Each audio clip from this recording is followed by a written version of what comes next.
One morning, he was the richest man in the city. That night, he was gone, and so was the money. That's what the headline said. They said it with the kind of giddy panic that sells papers and buys airtime. The word vanished made him feel mythic, and the number, 55 million, made him feel criminal. But I know something the headlines didn't. Disappearing isn't magic.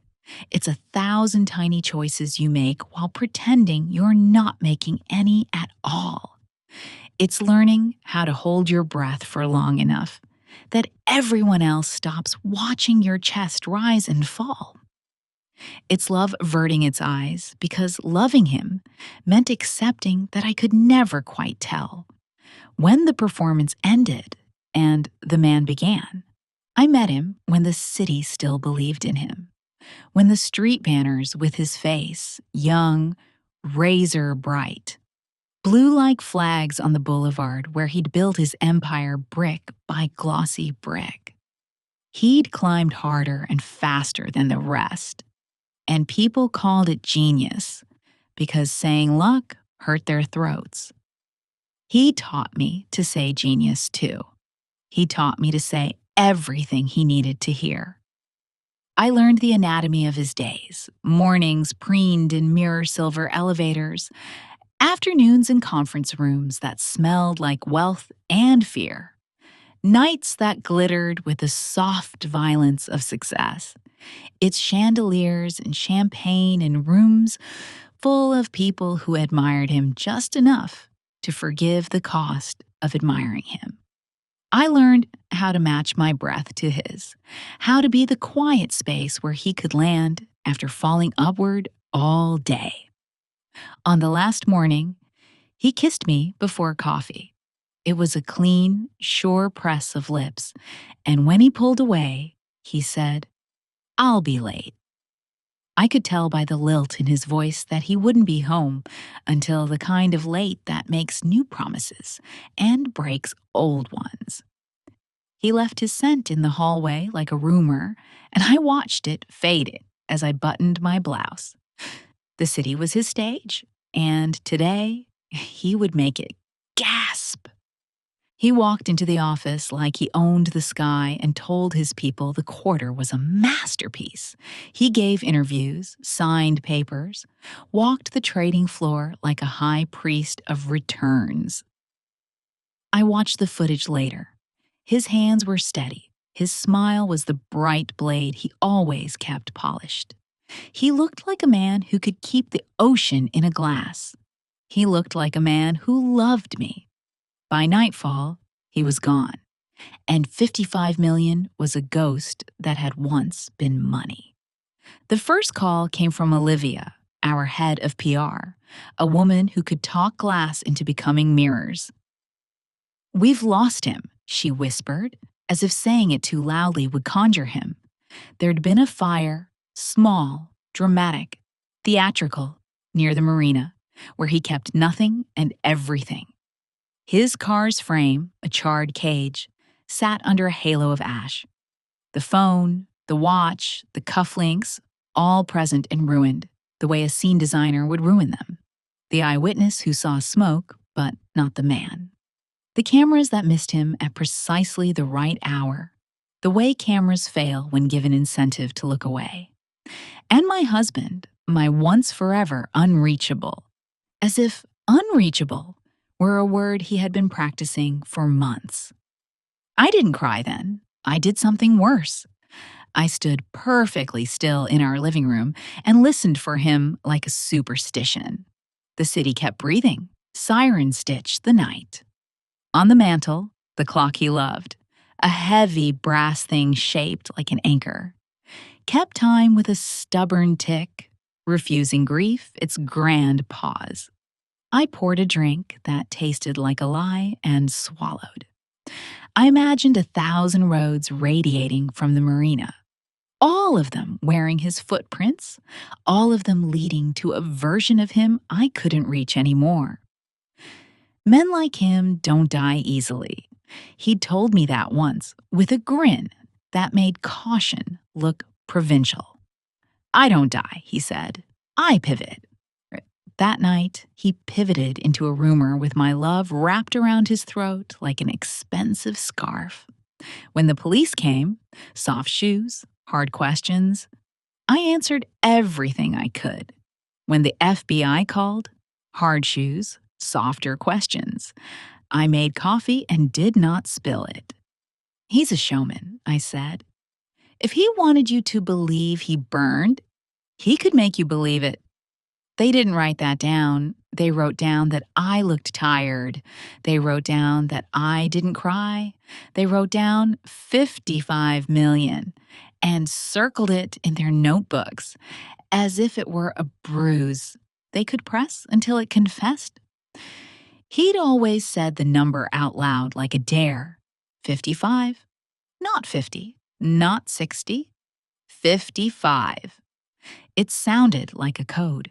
It sounded like he thought numbers should have shoulders.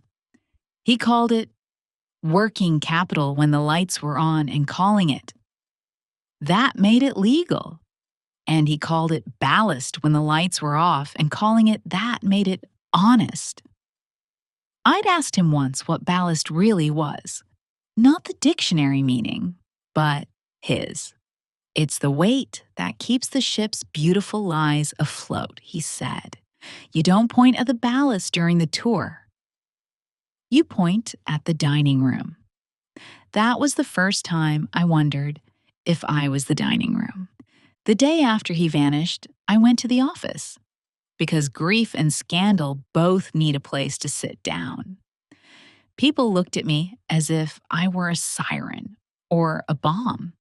I had his key fob in my bag, the one etched with his initials like a brand. The elevator recognized me and hummed our way up. The door to his floor opened on a hush that felt like prayer and postmortem. Olivia was there, and our CFO, Lionel, who had never learned to breathe through his nose when afraid. Papers in stacks, screens lit with the peculiar glow of useless data. On his desk, a notebook lay open.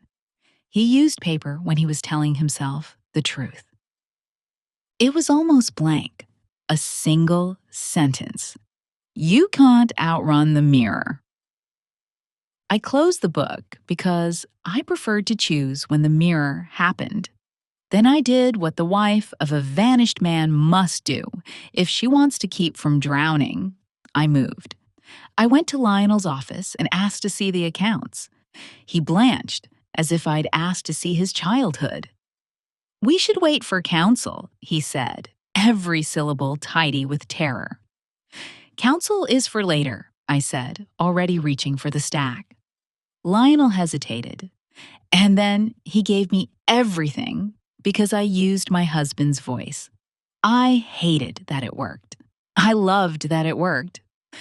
Numbers are their own language. When you remember, they're just stories too. I read the ledgers like a novel, and a plot emerged. Transfers that tiptoed in the dark, a ghost company in the Caymans with a name that sounded like a lullaby, a consulting firm in Geneva that never consulted anyone, an art-secured line of credit out of Luxembourg tied to paintings we didn't own. It wasn't one big hole. It was a tunnel system, purposeful and almost elegant, the way elegance is just cruelty wearing perfume. I traced the threads until they converged in a place I recognized, a boutique bank in Barcelona where we danced once, stupid with August and youth, under a ceiling painted like a promise. The account names were poetry, if you liked your poems mean. Every asset ferreted away with the care of a man who believed nothing loved him, unless it had a 9-figure tail. 55, I thought, and tried to hear what he wanted the number to say. The number said, watch me. You don't watch a man like that head on. You watch him in reflections, the way glass buildings carry a second city on their backs. I called Anna, a private investigator who called herself a reformed librarian. which meant she knew where everyone kept their secrets and how to ask the knight to lend her some. We'd hired her years ago to vet a potential acquisition. She'd shifted one filing cabinet and found 3 crimes, and my husband had fallen in love with the efficiency of it. "He's too clever to die, but too vain to stay dead," I told her. "Find the vanity." It was a passport in another name with a photograph that still wanted to be him.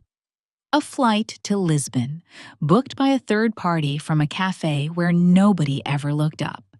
An apartment in Alfama, rented cash. Cameras that failed along the tram line at the same moments a person with an expensive education would choose to change his jacket and his mind. I flew to Lisbon with a scarf that smelled like oranges and a story ready in my mouth. I stayed at a place that pretended the past had been a good idea. All tile and shadow and courtyards made for secrets. I walked the hill staircases until my calves remembered what wanting felt like. I watched men who might be him, but none of them were arrogant enough to be arrogant without witnesses. At night, I stood on a balcony and thought about how much of a person is the person and how much is the audience. What do you become when nobody knows your name? What do I become when mine is only his suffix? On the 3rd day, I saw him reflected in a window before I turned my head. He had always taught me that lessons arrive as reflections. So I didn't flinch. He was thinner, his hair less obedient. He wore a beard as if it were a costume he could take off when the cameras came back. He didn't look at me until I had already stepped into the street. When he did, his mouth made a shape I had never seen. Something like awe, something like regret, something like the memory of a promise he had broken to himself. We sat in a cafe that didn't know what we cost. The waiter brought water because he wanted us to talk faster. The table was a small island we pretended could hold $55 million and 17 years of married language without listing. He didn't reach for my hand. I didn't reach for his. We had given each other too many beautiful things to cheapen this with touch. "You're alive," I said, "because sometimes you begin with the obvious and let it complicate itself."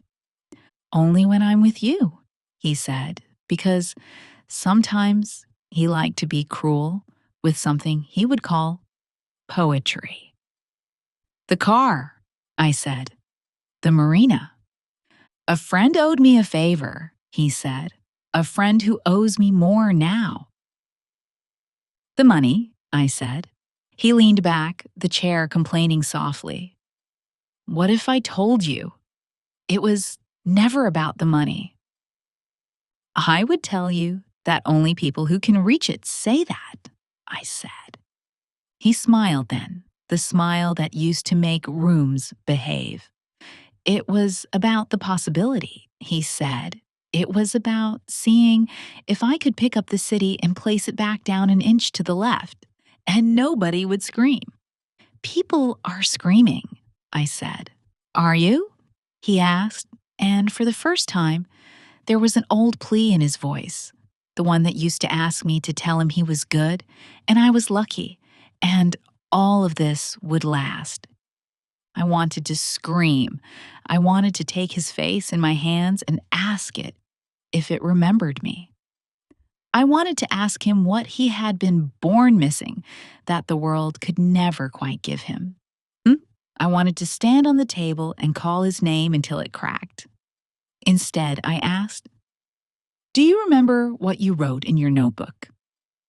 He looked startled that I had opened the one door he kept latched.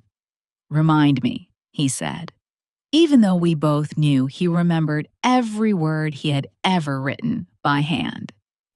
"You can't outrun the mirror," I said. He laughed without joy. "And yet, we are in Lisbon." "You didn't run from the city," I said. You ran from yourself and took the city's money as company. His eyes were not the kind I could win against. They were the kind you survive. You always wanted me to be smaller than the room, he said quietly. I wanted you to be big enough to fit inside yourself, I said. We spoke long enough for the light to change its mind. He showed me his new name the way a child shows a scraped knee. He told me about men who help other men vanish for a price that makes the first price seem moral. He talked about boats that don't exist and flights that land nowhere in particular. He said we when he meant I, and regret when he meant boredom, and start over when he meant win again.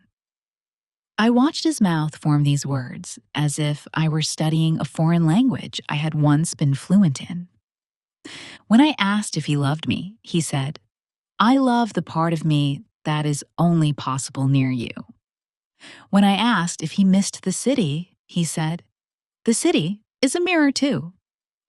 When I asked why 55, he smiled into his cup and said, do you remember the first door we ever walked through together? Room 55, I remembered. It had been a Sunday, and the concierge had called us Mr. and Mrs. Future. We laughed into pillows and told each other that the world was going to keep catching us. 55, a promise disguised as a number, disguised as a theft. Come with me, he said suddenly. Leave all of them and come with me, and we'll call it an adventure. We'll become the people who don't have to ask permission anymore. I never asked permission, I said. You asked me, he said softly, and I hated the part of me that knew which particular night he meant. I looked past him to the glass. The city bent itself around our reflection. I saw the woman I had been, trying to hold an unholdable thing. I saw the man who believed he was the exception. I saw a pair of ghosts practicing how to haunt the living. Where would we go? I asked, although I knew the question was a trick and that every answer would be wrong. Everywhere they can't follow, he said. Everywhere they can't say my name and make doors shut. Everywhere you don't have to say you're sorry, I said. He raised his eyebrows. You would prefer a man who can promise sorry. I would prefer a man who doesn't owe it, I said. Silence arrived, polite and edged. Outside, a tram bell chimed the hour like a soft verdict. I could feel him choosing which self to wear next. He had always dressed for the mood he wanted to cast on the room, the benevolent king, the brilliant wolf, the tired god who asks for 10 minutes and takes 10 years. I didn't call you because I wanted you to have an alibi, he said finally. If you were clean, they wouldn't eat you. He said it like an act of love. He said it like he had given me a gift. You didn't call because calling makes you real, I said. And reality has rules. What happens if we admit we're not built for rules? He asked, leaning in, his hand halfway across the table, as if fingers alone could pull an entire marriage toward him. You become a story, and then a cautionary tale, I said. And then you become a man who doesn't know how to come home. He flinched. It was so small a movement, I could have blinked and missed it. Home was the lie, he said, too fast. No, I said gently. The lie was that you were bigger than home. We didn't finish our coffee. We left money on the table and walked the narrow street without touching. He showed me a door down an alley that he said led to a room where he kept nothing. I told him I liked that room best of all the ones he owned. At the stairs, he turned to me like a man who has finally realized the trick he learned as a boy. won't work on the night he needs it most. What do I do? He asked, and it broke something that had survived every other breaking. You stop running, I said. You make a call. You tell a truth. You let something ruin you. Ruin me, he repeated, and rolled the word in his mouth like an old wine he might respect if it were more expensive. What if I don't survive the ruin? What if you don't survive not being ruined? I asked.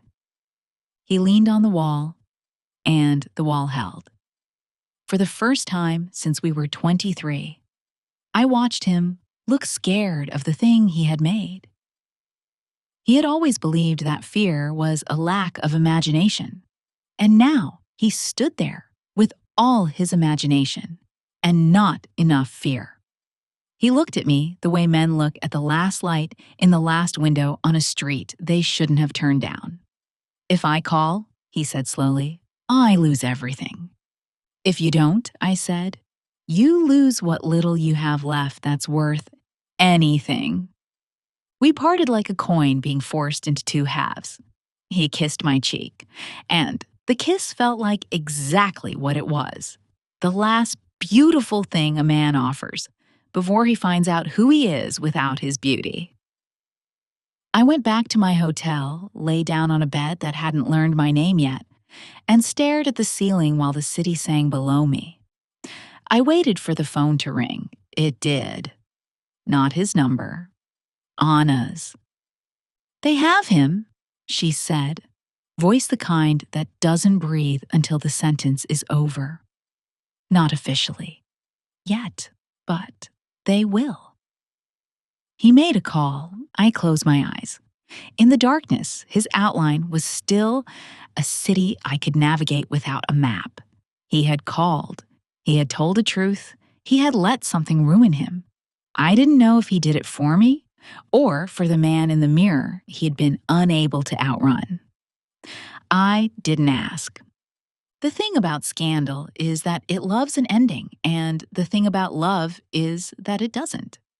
There were negotiations, there were depositions, there were balances struck and funds reclaimed, and photographs of a man who no longer wore the city like a cape. 55 million turned into numbers that accountants could explain without flinching, and victims could forgive without forgetting. He sat in rooms with bad art and better lawyers and learned the weight of words like restitution and sentencing guidelines. He wrote me letters he didn't mail. I wrote him letters I didn't finish. On the day he was sentenced, the courtroom was a museum of former worshipers. Some came to mourn what they'd lost. Some came to make sure they wouldn't have to. He stood up straighter than any man I'd ever loved and listened to the judge tell him who he had been. When they asked if he had anything to say, he said, I always thought I could build a house without a foundation. I'm sorry for how long it took me to learn that gravity doesn't care about charm. A journalist behind me whispered, he's still performing. And I wanted to turn around and say, yes, but now the performance is for himself. I saw him after, in a room that smelled like restraint. He smiled a small human smile that fit his mouth, and I felt the ache of every grander smile I had ever bought from him with my belief. You were right, he said. The mirror is faster. He asked me to keep the clock from the mantel, the anchor he loved because it lied. I told him he could have it when the ocean apologized for being an ocean. He laughed, and the laugh was quiet and honest, and the smallest mercy that afternoon offered. At home, I put the clock in a closet because I wanted time without anchors for a while. I learned how to be a person who wakes up in a bed that belongs only to her and wants another day anyway. I learned how to eat breakfast without reading the stock pages like a horoscope. I learned the names of the trees on our street. Because I wanted to love things that didn't want a headline. Sometimes I walk past the marina and the air tastes like second chances and salt. I stand there and I think about a car burning politely and a watch melting into honesty and a city that keeps dancing even when its favorite song ends mid note. He writes now, small letters that tell me where he walks in the small yard and which birds visit him and what humility does to the spine. He asks me about Lisbon and whether the orange trees are as arrogant as ever. He signs his real name like a promise he's trying to keep. I write back sometimes. I tell him about a cafe that doesn't care what you cost and a tram bell that sounds like forgiveness on good days and like judgment on the others. I tell him that I'm learning how to be the mirror and not the person running from it. Once, he asked if I would have gone with him. Everywhere they couldn't follow. Everywhere he didn't have to say he was sorry. I told him no. I told him we are not built to love men who are only real where there are no witnesses. I told him that I loved him loudest when he spoke the kind of truth that ruins a day and saves a life. He wrote back one sentence.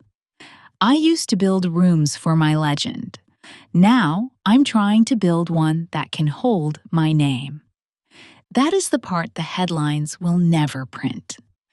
The part where a man learns what the number meant and what it didn't. Where he stands still long enough for the mirror to catch up and for love to have somewhere to sit down. That morning, he was the richest man in the city. That night, he was gone. And so was the money.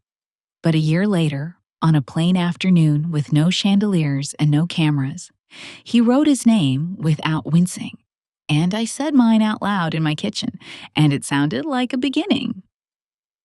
I put the clock back on the mantel and let it tick. I opened the window and let the air in, the kind that makes curtains dance on their hems. I pour my coffee and drink it, and it tastes like a thing that doesn't lie. When I pass the mirror, I look straight at it. I am here, it says back. I am enough. And this life, this one, not the one we performed, is mine to live. Dive into stories that stir your soul. Jackie Smith. Stories is your daily haven for raw emotions, courageous women, and authentic true life narratives. We weave tales of hope, strength, dreams, and the quiet miracles of everyday life. Our stories inspire, uplift, and remind you you're never alone. Subscribe now to experience a fresh, heartfelt chapter every day that sparks wonder and connection. Join our community and be part of the journey.